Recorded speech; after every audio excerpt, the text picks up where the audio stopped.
கிறிஸ்துவின் நாமத்தினாலே உங்கள் அனைவருக்கும் என் வாழ்த்துக்களை தெரிவிக்கிறேன்.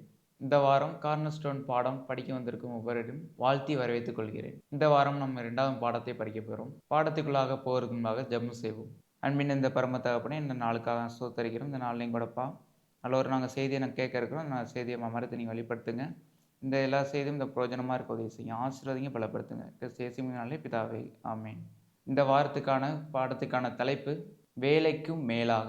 இந்த வாரத்துக்கான மனப்பாட பகுதி 1 தீமோத்தேயு 6:10 அதிலிருந்து எடுக்கப்பட்டிருக்கிறது. பண ஆசை எல்லா தீமைக்கும் வேறாயிருக்கிறது.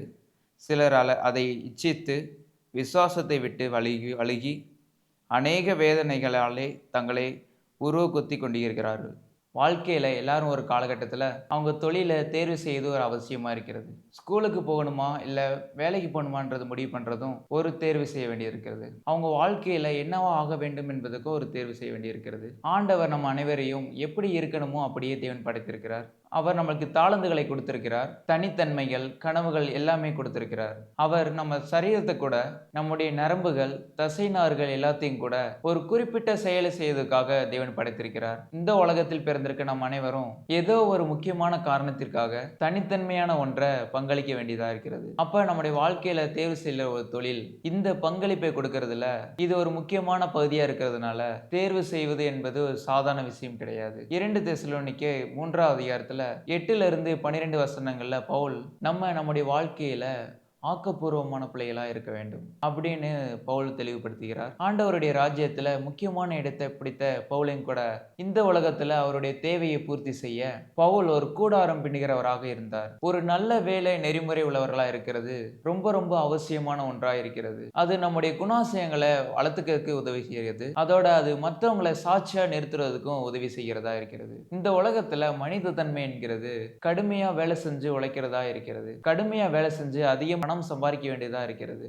நம்ம ஒவ்வொருத்தருடைய வாழ்க்கையில பணம் முதலிடத்தில் இருந்தால் நாம ஒரு ஆபத்தான இடத்துல கால் வைக்கிறோம்ன்றதை நம்ம உணர வேண்டும். பணம் இந்த உலகத்துல ஒரு தேவையா இருந்தாலும் அதுதான் நம்மளை காப்பாற்றும், அதுதான் நம்மளை பாதுகாக்கும்ன்றதை எண்ணக்கூடாது. நாம் அதை சார்ந்து இருக்கக்கூடாது. பணம் ஒரு கருவிதான். நாம் முழு கவனத்தையும் அதுல செலுத்தும் போது நாம் எல்லா தீமைக்கும் உட்படுவோம் என்று 1 தீமோத்தேயு 6:10 எழுதியிருக்கிறார் பவுல். ஆக நம்ம ஒரு தொழிலை தேர்வு செய்யும் போது கடின உழைப்பு பணத்தை காட்டிலும் நம்ம இன்னும் அதிகமான விஷயங்களை கவனிக்க வேண்டியதா இருக்கிறது. நம்ம ஆண்டவருடைய வேலையை நினைச்சு பார்க்கும்போது நாம் அவரிடத்திலிருந்து பெறுவர்களா மட்டும் இருக்காம அவருக்கு நாம் கொடுக்கிறவர்களாகவும் இருக்க வேண்டும். ஆண்டவர் நம்ம எங்க போகணும் ஆசைப்படுறாரோ அந்த வழியை காமிச்சு கொடுக்க தேவனிடத்தில் ஜெபம் செய்ய வேண்டும். பழைய ஏற்பாட்டின் காலத்தில் நம்ம பார்த்தோம் அப்படின்னா மோசே ஒரு முதன்மையான மனிதராய் காணப்பட்டார். இயல்பாகவே அவர் ரொம்ப வெக்கப்படுறவராக இருந்தார். ரொம்ப தாழ்மை குணம் கொண்டவராக காணப்பட்டார். ஆண்டவர் மோசையை சந்தித்து அவருக்கான வேலையை சொல்லும்போது அவர் சொன்ன பதில்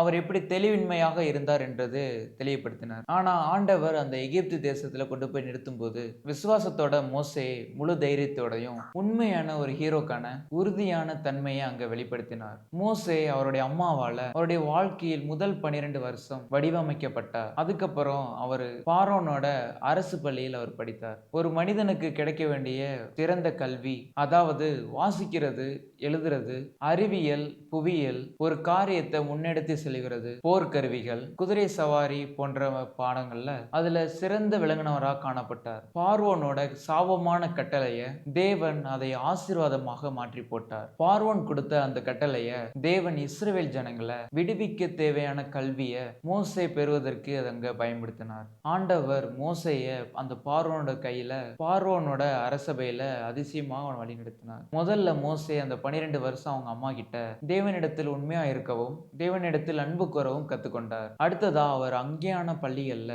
பெற்றுக்கொண்ட எல்லா கல்வியும் அவங்க அம்மா சொல்லி கொடுத்த விஷயங்கள் அதை முழுமையுமா அழித்து எல்லாமே உள்ளதா இருந்தது. ஆண்டவர் மோசே வாலிபனா வளர்ந்து வரும்போதும் அவர் கூடவே இருந்தார். ஒரு குறிப்பிட்ட ஜனக்கூட்டத்தை விடுவித்து அழைத்து செல்ல தேவையான எல்லா ஞானத்தையும் தேவன் மோசைக்கு கொடுத்திருந்தார். புத்தகமும் பட்டமும் கொடுக்க முடியாத இன்னொரு முக்கியமான கல்வியை மோசையை கத்துக்கொள்வதற்கு ஆண்டவர் அவரை மீதியான் தேசத்துக்கு அழைத்து சென்றார். மோசே 80 வயதான போது ஆண்டவர் கொடுத்த இந்த ஒரு காரியத்தை அவரால் தனியா நிறைவேற்றவே முடியாது என்ற சூழ்நிலைக்கு அவர் தள்ளப்பட்ட போது ஆண்டவர் அவரை இஸ்ரவேல் ஜனங்களை எகிப்தின் அடிமைத்தனத்திலிருந்து வெளியே கொண்டு வருவதற்கு பயன்படுத்த தயாரானார். ஏன்னா அந்த வெற்றி தேவனுக்குரியதாக இருந்தது. சக்கரியா 4:6 வாசிக்கிறோம், பலத்தினாலும் அல்ல பராக்கிரமத்தினாலும் அல்ல, என்னுடைய ஆவியாலே ஆகும் என்று சேனைகளின் கர்த்தர் சொல்லுகிறார். ஆண்டவர் மோசேயை விசேஷ பணிக்காக ஆயத்தப்படுத்தினார். உங்களுடைய வாழ்க்கையில ஆண்டவர் விசேஷமான பணிக்கு ஏதாவது ஒரு வகையில்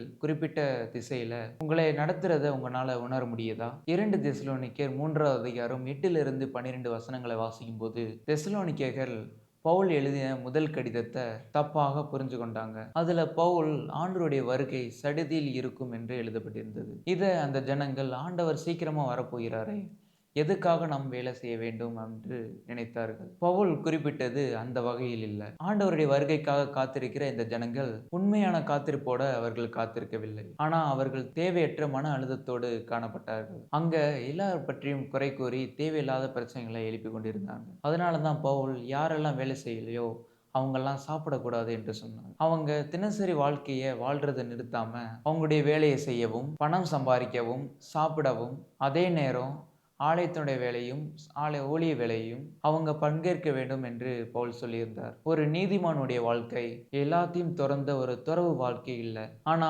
ஆண்டவர் சொன்னது போல வாழக்கூடிய ஆக்கப்பூர்வமான வாழ்க்கை. பவுலால ஆண்டவரை பற்றி தெரிந்து கொண்ட தீமோத்தேயு ஆரம்ப காலகட்டத்தில் ஒரு சுவிசேஷகராக இருந்தார். அதாவது அப்போஸ்தலரை விட ஒரு மடங்கு கீழே என்று சொல்லலாம். பவுல் தீமோத்தேயுக்கு இந்த ஊழிய பாதையில அவரை இன்னும் ஊக்கப்படுத்துறதுக்காக இதை எழுதினார். 1 தீமோத்தேயு 6வது அதிகாரம் 10லிருந்து 19 வசனங்களை வாசிக்கும் போது, பவுல் தீமோத்தேயுவோட ஒரு வழிகாட்டியா பணம் ஆசைப்பட்டின ஆபத்தை பற்றி அவருக்கு உணர்த்தினார். தீமோத்தேயு ஊழியத்துக்கு வந்த நாட்கள்ல நம்மளை போல ஒரு வாலிபராக காணப்பட்டார். அதனால இந்த உலகத்துல நம்மளை போல பணம் சம்பாதிக்கணும் என்ற ஆசையில இல்லை. ஆனா நம்மளை போல பணம் சம்பாதிக்கணும், லாபத்தை பார்க்கணும் அப்படிங்கிற சோதனைகள் அவருக்கும் வந்திருக்கலாம். தீமோத்தேயு அந்த சபைக்கான வேலையை செய்ததுக்கு அவருக்கு அன்னைக்கு கண்டிப்பா சம்பளம் கிடைத்திருக்காது. உண்மையிலே அவருடைய வேலை ஒரு துண்டா அமைந்திருக்கும். தீமோத்தேயு அவர் வாழ்ந்த பகுதியில ரொம்ப வசதி வாய்ப்பு இருந்த அந்த ஜனக்கூட்டத்திற்கு அவர் இந்த செய்தியை கொண்டு போய் சேர்க்கிற ஒரு பொறுப்பு அவருக்கு கொடுக்கப்பட்டிருந்தது. அந்த யூத கலாச்சாரத்துல அந்த வாலிபருக்கு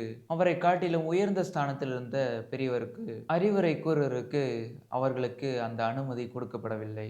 ஆனா கிறிஸ்தவ சார்ந்த இந்த ஒரு கூட்டத்துல தீமோத்தேயு ஒரு வாலிபனாகவும் இருந்தாரு. அதே நேரம் வசதி வாய்ப்பு அற்றவராகவும் காணப்பட்டார். ஆனா அவர் ஆண்டவருக்கு ஏற்ற வழியில் அவர் நடந்ததுனால இந்த உயரிய சத்தியத்தை கொண்டு போய் சேர்க்கிற ஒரு பெரிய பொறுப்பு அவருக்கும் கொடுக்கப்பட்டிருந்தது. வசதி வாய்ப்பு இருந்தவங்க ஏழைகளுக்கு உதவி செய்வது அவசியமா இருந்தது. அவங்களுடைய காசிலையும் பணத்திலையும் முழுமையான நம்பிக்கையை செலுத்தக்கூடாது என்றது நம்பிக்கையா இருந்தது. பணக்காரர்களோ ஏழைகளோ ஆண்டவருடைய பார்வையில எல்லாமும் ஒரே சரிசமம் தான். பவுல் முக்கியமா இந்த மாதிரி விஷயங்கள்ல அந்த பகுதியில அந்த மாதிரி காலகட்டத்துல வாழ்ந்துட்டு இருந்த அந்த வாலிபரும் சபை விசுவாசிகளும் புரிந்து கொள்ள வேண்டும் அப்படின்னு அவர் நினைத்தார். ஆண்டவரோடு உள்ள உறவுல இன்னும் அவங்க நெருங்கி சேரணும் என்று அவர் ஊக்கப்படுத்தினார். இன்னைக்கும் ஆண்டவருடைய ஊழியத்தை செய்ய வேண்டும் என்று சொல்லுகிறவங்களுக்கு நீங்க எல்லாத்தையும் விட்டுட்டு துறவிகள் மாதிரி ஊழியத்தை மட்டும் செய்யணும் அப்படின்னு அவசியம் இல்லை. நம்ம ஒவ்வொருத்தரையும் படைத்த ஆண்டவர் நமக்கு கொடுக்கப்பட்ட வாழ்க்கைய